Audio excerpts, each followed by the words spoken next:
Welcome to the Lumenverse. Before we begin, are you listening to this while it's raining, or is it sunny where you are? Let me know in the comments. If you enjoy our stories, please remember to like and subscribe. Now, let's begin. There's a story about a house. An old, gray house on the corner of Ash Lane. People say it's abandoned for decades, but sometimes at night, the lights flicker on inside. A man named David moved into town and rented the place. He didn't believe in the rumors. To him, it was just cheap rent, nothing more. David's heart quickened as the sound drew closer. He listened intently, hearing the familiar dragging steps creeping up the hallway. His eyes fixed on the gap beneath the door, watching as shadows danced across the floor. And then, the sound stopped. David's heart was in his throat, as could see the shadowy figure, tall and thin, its limbs twisted at odd angles. Its smile was wide and unnerving, sending chills down David's spine. It just stood there in the dark, watching him silently, as if waiting for something. When David didn't move, the figure's smile widened even more, its teeth glistening in the faint light. The next morning, the house was empty, and David was gone, leaving behind all his belongings. All the neighbors could say was that he wasn't alone when he left. Mara was taken aback by the sight of the doll on her desk, its wet hair dripping onto the wood. She hadn't placed it there, and the sound of dripping water had woken her. Now, standing in her room with the doll staring up at her, she felt a shiver run down her spine. With each passing week, the town began to forget. The missing persons flyers faded and yellowed in the sun. The police stopped searching. Yet, every night, the clock chimed at midnight. It became an unspoken thing. Everyone knew it, but few people spoke about it. Some even said you could hear a child's voice coming from upstairs, or a faint shuffling of footsteps in the attic. But that was just stories.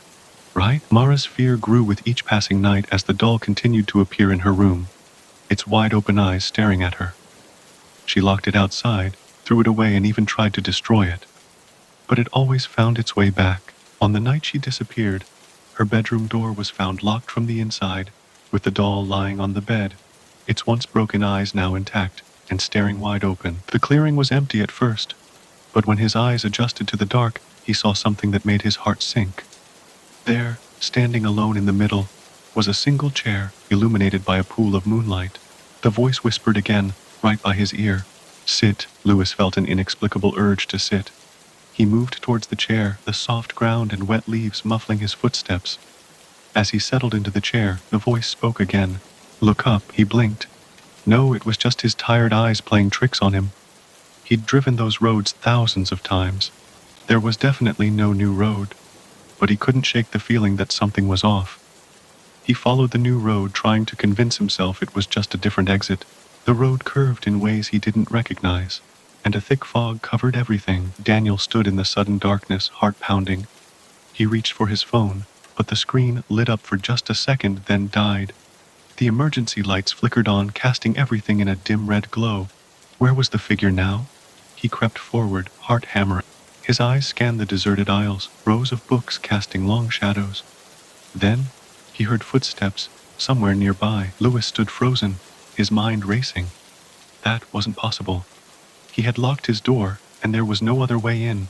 He quickly checked his windows, but they were all intact and tightly closed too.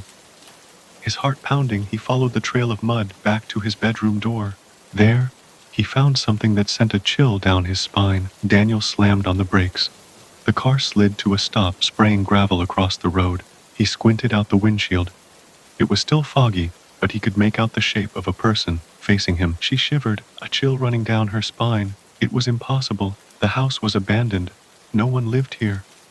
But the thought of dozens of children sneaking in here at night to leave their mark, it felt like something out of a nightmare. For days, neighbors searched the surrounding area, but there was no trace of Lewis. It was as if he vanished into thin air. At night, people swore they could hear a sound in the forest, soft like footsteps, and sometimes, in the trees, they caught glimpses of something pale, moving slowly through the fog like a phantom. The figure didn't move. Daniel sat frozen, his mind racing. Who was it? What were they doing out here? Slowly he rolled down his window. "Hello?" he called. The figure just stood there, silent. He reached the top of the stairs. The attic was dark, the moonlight casting strange shadows across the dusty floor. The footsteps were louder now, closer. And then, he saw it, the clock standing in the corner. Its ancient face was dark, its hands still, but he could see the pendulum swinging back and forth in a steady rhythm, as if someone had recently wounded. Daniel's heart pounded. Why wasn't the figure answering? He called again. Still no response. Just that steady gaze, unwavering. Nervously, Daniel took his foot off the brake and eased the car forward. As the headlights drew closer, more details emerged. The figure was a woman, dressed in old clothes, her hair long and tangled. She didn't move even as the car crept toward her. She tried to convince herself it was nothing. She was tired. She was just imagining things. But the footfalls kept up, constant, steady. She took a detour, turned down a different street. But the sound followed. Closer now, almost at her heels. Days later, the police searched the woods, but found no sign of the mysterious woman, the road, or the sign. The only evidence of whatever had happened that night was Daniel's abandoned car, and the word written in the dirt. The story spread through the town like wildfire. Some people moved away, too frightened to drive that road again. The ones that stayed behind whispered about the woman and that strange word. Sometimes you hear whispers, hushed conversations that aren't for your ears, footsteps on empty floors when all the doors are closed, soft laughter fading as soon as it came. And then there are the books. Some of them move by themselves, sliding across the shelves. Others, they open on their own. As the story spread, more and more people began to avoid driving down that road. The few who did reported strange noises, like whispers on the wind, coming from the dark woods. But the police dismissed the stories as nothing more than superstition. After all, there was no sign of the road that had appeared and then disappeared, leaving nothing but the word, stay. The years passed, and the incident became a cautionary tale, a warning to stay away from that stretch of woods. Daniel tried to follow the sound, but every time he turned a corner the footsteps stopped. It was toying with him, he thought. Playing games. And the whispers. They were faint but constant, moving around him, all around him, like a voice without a body. Daniel. Daniel. Footsteps, tapping against the sidewalk, soft, but there. Always a few paces behind. She didn't dare close her eyes. She could picture it, a shadow always moving just out of sight, watching. Waiting. Sometimes she thought she heard breathing too. Long, slow breaths that matched her own. A small town, not worth mentioning on most maps. One main street, one traffic light, a handful of houses, a diner, a supermarket. It was like any other sleepy little town. But there was something about it. A feeling in the air. Like something wasn't quite right. But every time she turned, nothing was there. The breathing stopped. The footsteps went silent. She thought about calling the police. But would they believe her? How could she prove she was being stalked when there was nothing to show for it? Days passed. The footsteps followed her everywhere. To work, to her friend's house, even to the grocery store. She could hear them even in broad daylight, in busy, crowded streets, and each time, the sound was a little closer. She told herself it was just a prank, some local kids playing a prank. Nothing sinister. There was a logical explanation for all of it. She was about to turn away when she heard something. Soft, far away, carried on the wind. Children laughing. His heart hammered in his chest. Was he dreaming? He pinched himself, but he didn't wake. Slowly, like something rising from deep water, a shape appeared in the darkness. It was human, but too thin, almost skeletal. Then, with a creak of wood and a crack of bone, the figure began to crawl out of the clock. Clara shivered, her thin jacket not doing much to keep out the cold. As she passed the house, she noticed something strange. The lights that had seemed to flicker were now shining steadily, like actual candles, not electric bulbs. Clara tried to ignore the sound, so faint, so far away. She was sure it was just her imagination. Yet it kept going. Soft, high-pitched, dozens of children laughing at once. It echoed like a chorus, like a memory carried on the wind. Clara knew this sound. She'd heard it before, late at night in empty houses, faint and distant, and always, just out of sight. He froze, listening. It was so soft, he wondered if he'd imagined it. Then he heard it again, closer this time, like someone whispering his name, over and over. Slowly, painfully, it pulled itself out. Its limbs were too long, like broken sticks wrapped in skin. As it turned its head, Matthew caught a glimpse of its face. It was like a child's painting, too bright, too exaggerated. Its eyes were too large, its smile too wide. It took a step toward him, the floorboards creaking under its bony feet. With each step, it was closer, closer. Clara froze, her heart pounding. Had she imagined the sound? No, there it was again, a soft, rhythmic tapping, echoing from the windows. like knuckles knocking softly against the glass. He tried to find the exit, but everything looked the same in the dim red light. Every aisle looked the same, every shelf identical. It was a maze, and the footsteps were leading him deeper, away from the exit. The whispers grew louder, closer. It was the same word, over and over. His name. He tried not to look, tried not to give in to the fear, but it was always there, the sound like a pulse at the back of her mind. Her friends noticed she was tired, distracted. Her work suffered, but how could she explain what was happening? They would think she was crazy. She felt like she was going crazy herself. As she walked home one evening, her head down against the rain, the sound was suddenly right behind her, closer than ever before. The fingerprints were tiny, childlike. Clara stood there in the rain, trying to make sense of it. Had some kids broken in?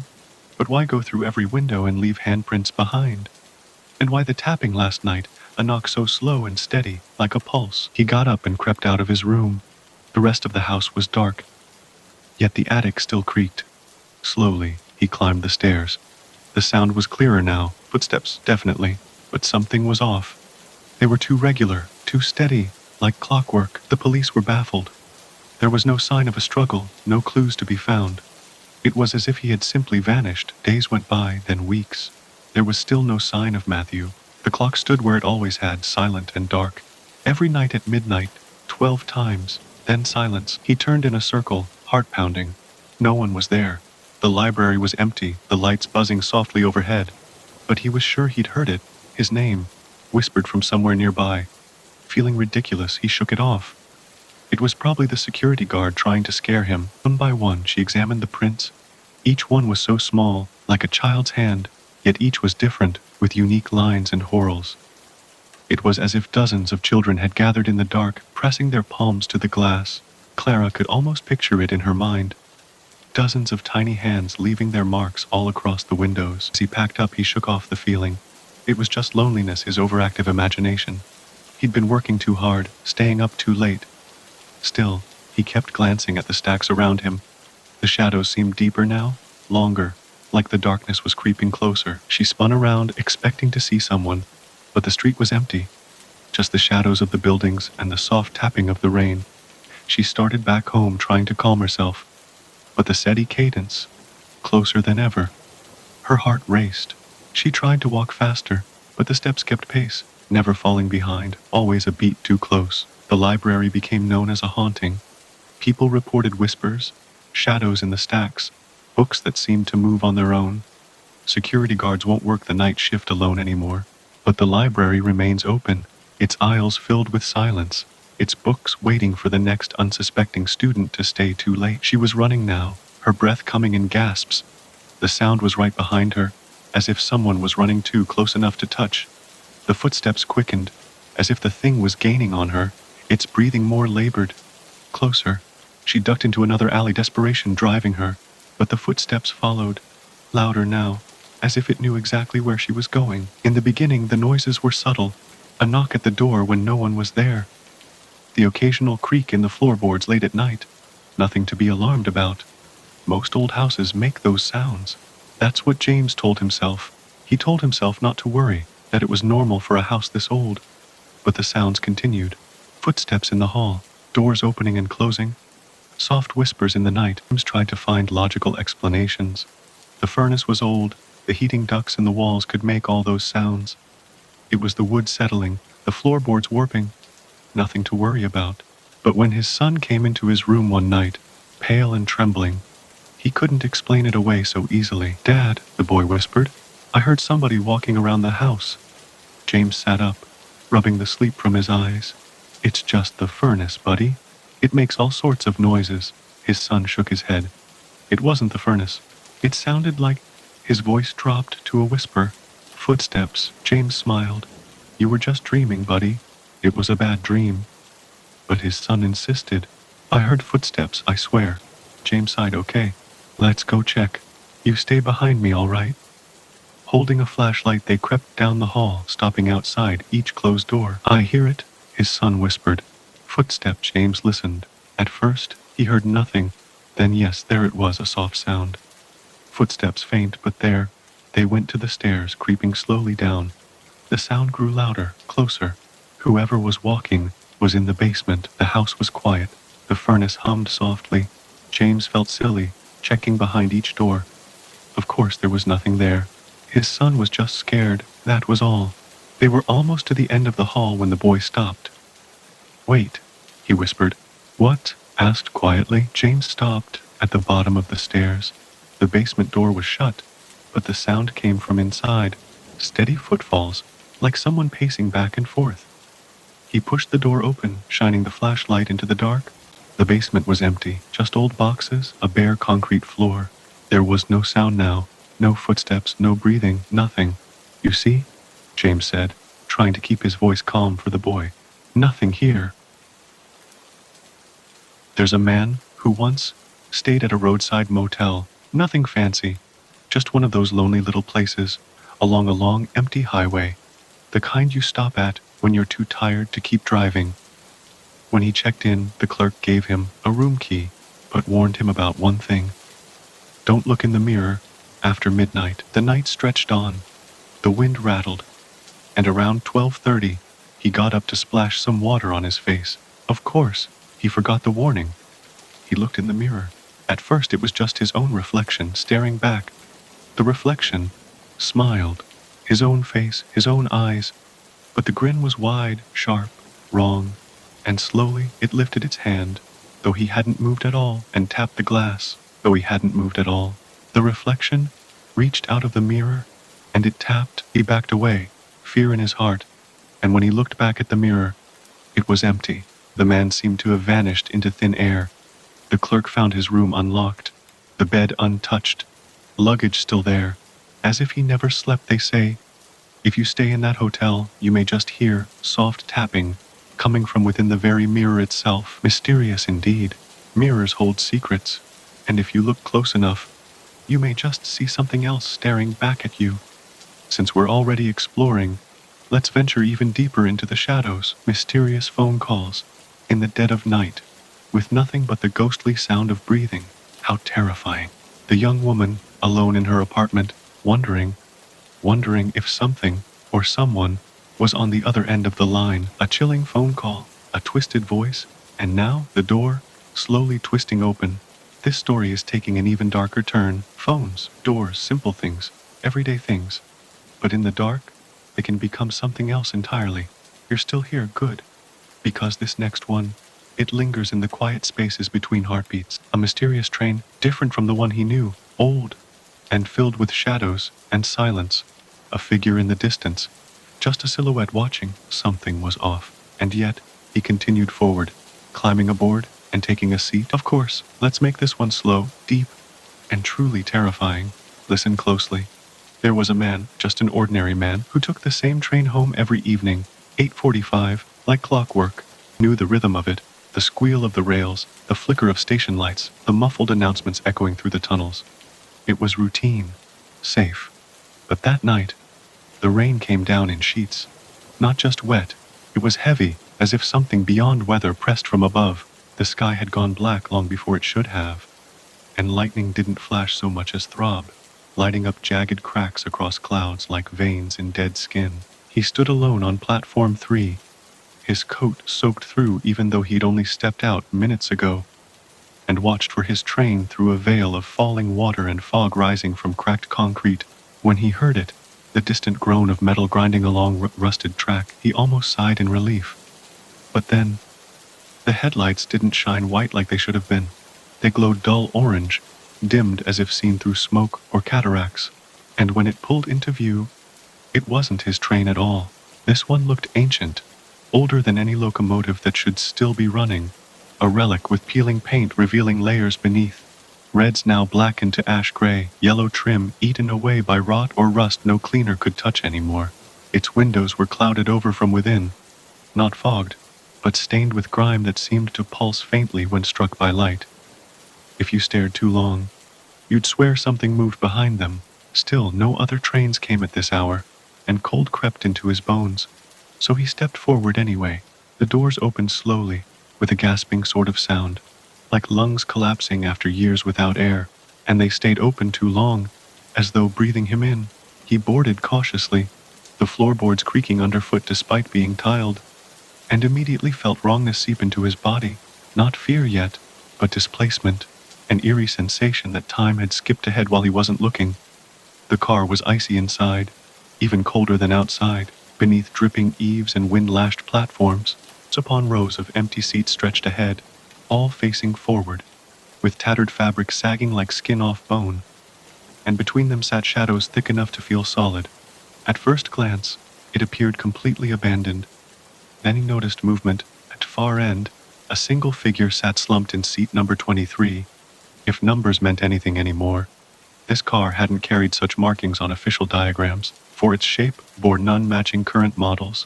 But there it was, a pale hand draped over armrest, and dark hair hanging limp across its face. No sound escaped him, but instinct screamed louder than thought now. Leave, run, go back. When he turned toward where he'd entered, the door had vanished behind him without noise or spark. 1 second there, next gone, as though erased by breath or forgotten entirely. Panic stirred low but sharp in gut, and suddenly, from deep within another carriage, further down tunnel-like corridor, stretching impossibly far backward, an eerie train carrying passengers who don't belong in its cars, lost in a dark tunnel of an infinite length. How chilling. And now, we move on to a different story, one that involves a house, an ancient house, a house with a haunting secret, a forgotten house, abandoned and haunted by a light that wanders through its rooms, shifting from window to window like fireflies. How haunting. One brave, or perhaps foolish boy dared to step inside the darkness, and what he found there would stay with him forever. He stepped into the house, the floor groaning beneath his weight like a living thing in pain. Dust hung in the air, thick and ancient, undisturbed for decades, maybe longer, yet swirling as if recently stirred. His flashlight beam cut through the dark like a knife through shadow, but it didn't feel like light belonged here. The walls were warped with damp, peeling wallpaper curling like dead skin. And then he saw them, shadows. Not cast by anything in the room, they stretched across the ceiling and down narrow hallways, long limbs, hunched figures standing just beyond sight. Yet when he turned, nothing was there, just silence. And then, a flicker, his flashlight dimmed for half a second, a breath held too long. When it flared back to life, footprints coated in dark moisture now marred the wooden floor. Bare feet, small ones, large ones, some bare soles trailing mud or worse. They began near him, but pointed deeper into the house, leading toward an open doorway where only blackness waited on the other side. He shouldn't follow them. Every instinct told him to run, to smash through another window and never look back. But something else tugged at his chest, cold fingers brushing his spine, curiosity, and dread wrapped together tighter than rope around bone. Still breathing fast, but unable to stop, he stepped it for 1 foot after another, following those wet prints that left no sound when walked upon. They were already there. He wasn't making new ones. On a narrow hall lined with cracked photographs, all of strangers' faces scratched out, their eyes gouged from glass frames, and strange symbols etched faintly behind mold stains shaped almost like mouths open screaming. Then came a door at last, old oak swollen shut by time, and rot but not quite closed anymore. Someone had opened it before him? Or something? From under its edge seeped faint golden light, not electric. It pulsed slowly, unevenly, as though fed by candle flame buried deep below ground. And beneath that glow came sound, whispers. So many whispers they didn't form words. They wove together instead into waves of noise rising and falling, not random, but rhythmic. A chant, a prayer, or hunger-given voice. They slipped up through gaps between floorboards below that door, crawling along walls made slick with mildew smell thick enough to taste copper on tongue. Come. You've come home. Not leave this time, not spoken aloud. He couldn't hear them with ears alone. They pressed against skull from inside head, as if memory or dream. The boy reached out, hand shaking violently, touched doorknob, cold. He ran, screaming, breath trapped in chest bursting through throat like glass. Kicked the door wide, and didn't stop. Didn't turn. Didn't even feel the thorns tearing his arms as he crashed through dead brush and brittle ivy choking the yard. The house let him go. That was the worst part. It let him leave. No hands grabbed, no footsteps chased, no voice screamed after him in rage or hunger. Only silence behind, and then, faintly, a single candle flickering back to life in an upstairs window, then another, and another, lighting up each pane like eyes opening one by one to watch him flee. He made it home. They found him at dawn, soaked, barefoot, muttering to himself on his front porch, with dirt under his nails and something dark dried around his collar like old blood that wasn't there when he left. After that, he never slept past midnight, never turned off a light, never stood near a window after dark. And sometimes, when neighbors looked out their own windows late at night, they saw it too. Small points of golden light moving just behind trees near his house now, drifting from shadow to shadow, pulsing slowly, like someone carrying candles, watching, waiting. Because some houses aren't haunted by what's inside them, they're haunted by what they send out. And this one, it had chosen its next keeper now. Let's talk about something worse than a haunted house, something that doesn't stay still at all. It follows you home, not because it knows your name, but because it knows your steps better than you do. She told herself it was nothing, just nerves, just a trick of the mind, but each night from then on, she heard footsteps, first on campus, then in town, even in front of her apartment. Every attempt to see who was there failed, and every time she walked, the steps would match hers, slower than hers, closer than hers. It wasn't footsteps anymore, an echo. The girl found herself growing more and more anxious with every echo of footsteps she heard. At times, she was sure she could hear breathing, heavy breathing, like some large animal was stalking her. Quietly, patiently, just out of sight. She tried to ignore it, tried to tell herself it was all in her head, but the footsteps wouldn't stop following. No matter what she did, walk in the rain, run through back alleys, hide beneath a street lamp, they were there, soft on the pavement, soft in the rain, soft always and closer than they should be. The sounds were too low to catch any words, but Sarah could make out a few syllables, something deep and unfamiliar. At times, she swore she could hear another voice too, whispering back. The sound sent chills through the room. Sarah couldn't shake the feeling. Something was wrong, not just with the apartment, but with her roommate. The way she smiled now, a little too slow, a little too wide, like her mouth remembered how to move but not why. She started watching her during the day, how she never answered questions directly anymore, how she'd pause before speaking as if waiting for permission, how sometimes she'd stare at nothing and whisper under her breath like someone feeding secrets to air. And then one night, Sarah woke to silence, not just quiet, but thick silence, the kind that presses on your eardrums like being underwater. The apartment's lights were off. In her roommate's room, a dim red glow pulsed beneath the door. Faint at first, then stronger, rhythmic, like breathing. She crept forward slowly, pressed an ear to the wood, and heard it again. The whispering, but clearer now. She knows. She sees. Let us in. And then softly, a voice that wasn't hers, she already has. Sarah stumbled back into her room, and didn't sleep again that night. Morning came gray and heavy with fog clinging low over rooftops like fingers searching windowsills for purchase. At breakfast, Sarah watched across the table as her roommate stirred sugar into coffee, spoons scraping slowly around ceramic. I had a dream last night, said Sarah carefully, that you weren't alone. The spoon stopped moving, not smiling this time, eyes still soft, human, but behind them, something else blinked first. Then, it wasn't a dream. That afternoon, the man kept his eyes on the road, hands tight around the wheel. The windshield wipers slapped back and forth, struggling to keep up with the downpour. Rain drummed hard against the roof, steady, unrelenting, like fingers tapping in rhythm from above. He glanced at her again, still not shivering, still perfectly still. Water dripped from her dress onto the seat.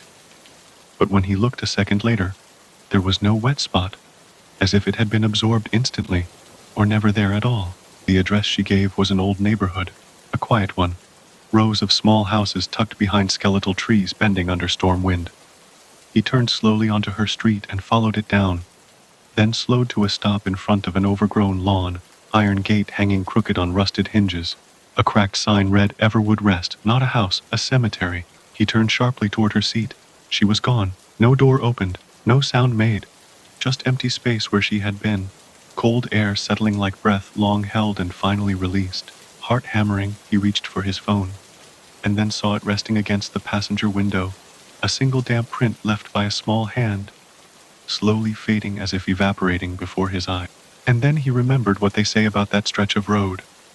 Years ago, during a terrible flood, A young girl drowned trying to walk home through rising water.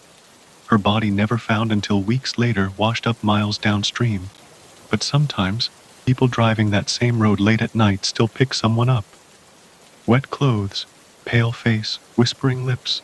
And every time, they always take them right back to where she should have gone all those years ago. Home wasn't forward, it was under. He drove off without looking back, and never took another late shift again. But you know what's worse than picking someone up who shouldn't be there? It's realizing you might already have something riding with you, right now, in your room, behind you in your silence, listening, breathing just slow enough not to be heard. The boy wandered through the empty house, the storm shaking its old wooden bones. The portrait's gazes followed him, their painted eyes unblinking. He could almost hear them whisper to each other. His footsteps echoed on the creaky floorboards as he walked. He felt eyes on his back, but every time he looked, he was still alone. Then, a sound stopped him in his tracks. The boy tried to make it make sense. Maybe it was just the wind, or lightning playing tricks on his eyes. But he couldn't shake the feeling that something was wrong with those paintings. For days, he avoided the halls, taking new routes through the house. But every night, he'd wake to the sound of rain and the creaking of those pictures. Finally, he decided to face whatever was there. He walked back through that hall and found the woman looked up at the sky, then back at him. Her face was a mask of weariness and quiet sadness, like she'd been watching that dirt road since the day a young girl drowned decades ago. The man sat numbly, listening to the rain. There were questions he wanted to ask, but he could only manage one. What do you mean, every storm? The woman paused, thinking. Then, in a voice tinged with melancholy, she answered. Ever since that fateful night, every time a storm rolls in, she appears to those passing by, begging for a ride, always to the same place. The sound of rain filled the silence, sharp, constant as a heartbeat. The man stared out at the graveyard, the headstones etched by rain, names already fading from memory. The woman stepped forward, the lantern in her hand casting a trembling circle of light across the wet path. She never made it home that night, she said softly. Not really.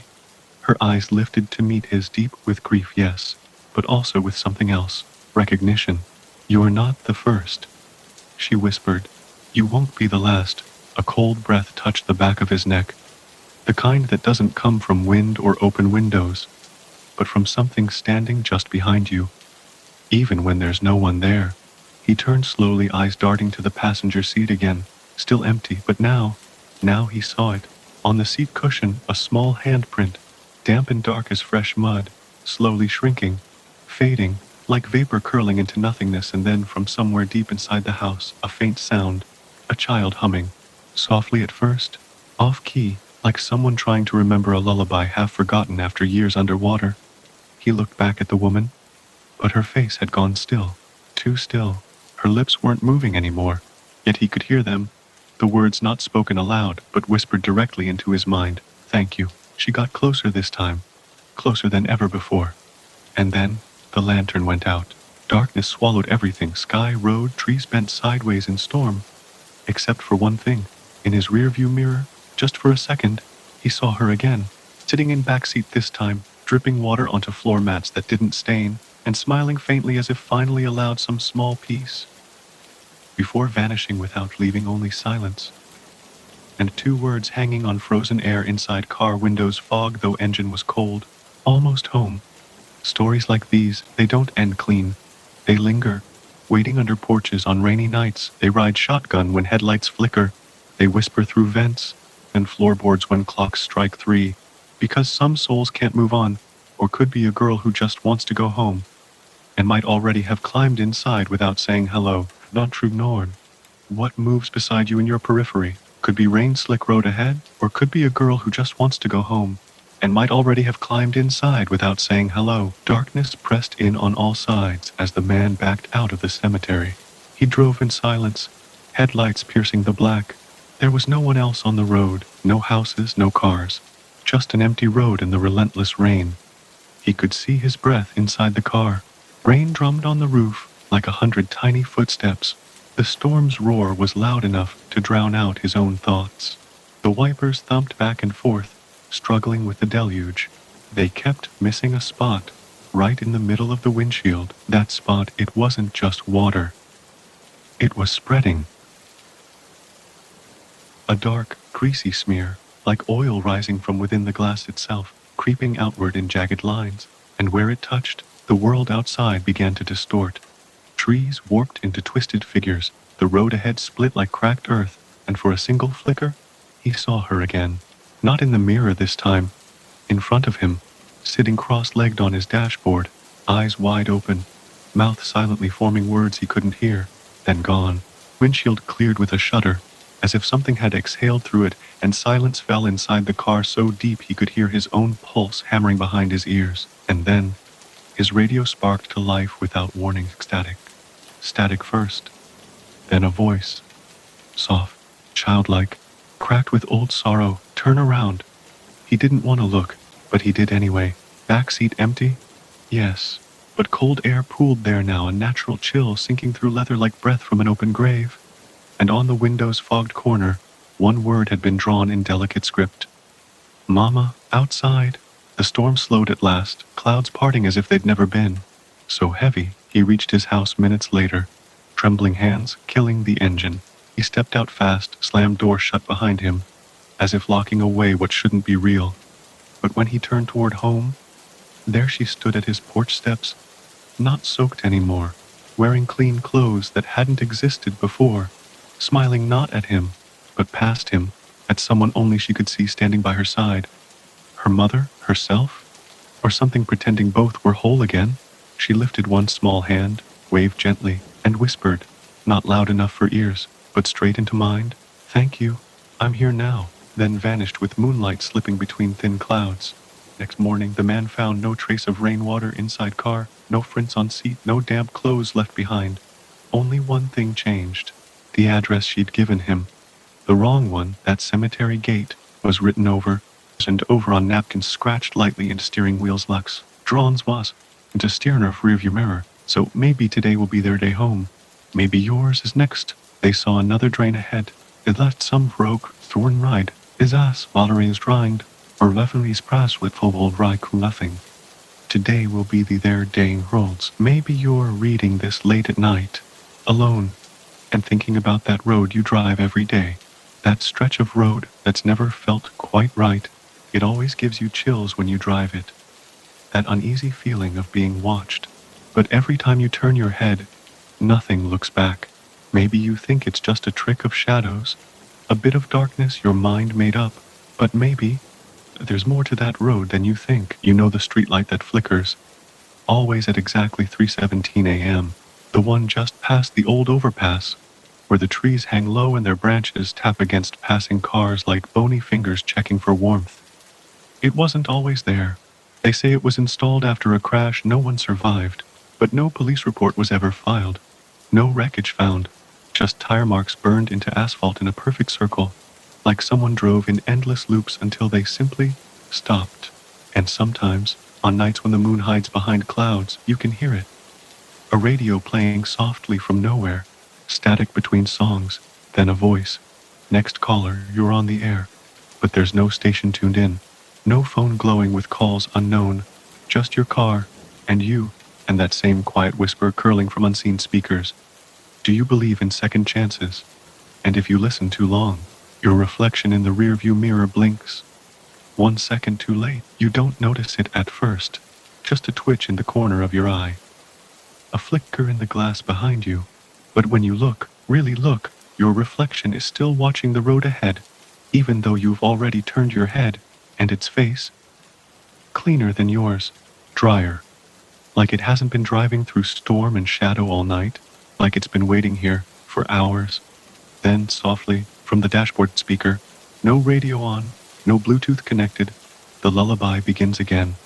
Hush now, Mama's coming, close your eyes, it's her voice, the girl from the rain, but not sad anymore. Now it's warm, gentle, most loving, and yet, every hair on your arm stands up because no child should know how to sing with so many voices at once. Your hands grip the wheel tighter, breath shallow as fog builds inside despite cold outside too sharp to fog glass. But there it is anyway, creeping across windshield like fingers searching for purchase. And inward appears, not written by hand, but by something breathing just behind you. Stay. That's when you see them. Lights down the road ahead, not headlights. These are smaller lanterns, carried low by small figures standing along both sides of asrest in old-fashioned coats, buttoned to chins, dripping wet though sky has cleared, all facing inward. Waiting for someone to finally come home with them this time. Not pass through, not drive away trembling and confused, but stay to fill an empty space at their table. An unmarked grave beneath willow tree, where name has worn off stone long ago, a missing chair rocking gently, though no wind blows, and worse, part of you wants to stop, to open that door, to step into cold mist and walk among them. Because what if she wasn't trying to scare him? What if she was inviting him home instead? What if loneliness isn't only hers, but yours too, growing quiet over years, hollowing out hearts slow enough, never noticed till now, till song began again under breath, till eyes met ghost that looked back with recognition, like old friend returned after decades apart, saying without words, "We've missed you." So ask yourself, not as story ends, but as silence returns tonight, while reading alone under dim lamp or blue glow phone light casting long shadows walls that seem deeper than before, have you ever picked up a hitchhiker who never made a sound? Or driven past places where time feels thin, where memories bleed into present like watercolor left out in rain? Or woken suddenly certain someone stood near bed just seconds before waking, but door closed, windows locked, air still, nothing broken, except peace gone missing? Felt absence, even now brushing spine, soft warning. Some stories don't end when told. They settle beside us quietly, become part of quiet moments afterward. Linger longer than punchline, fear, fade, always, always, return, new form, new night, new voice, whisper, barely audible, maybe real, maybe imagined, until hard tell difference anymore between tale told aloud and truth crawling close, unseen, patient, familiar, almost loved, familiar enough, call family, eventually close enough, say, come home. Even if home isn't really yours anymore. But that's the thing about stories like these. They never truly end. Because somewhere, right now, someone is standing alone in the rain, hoping for a ride home, waiting beside a road that stretches on into the night, as darkness grows heavier, as shadows crawl closer, as the wind whistles a bit colder, that sometimes even the most ordinary night can hide something extraordinary. And sometimes it takes one good ride to find the right path to where you truly belong.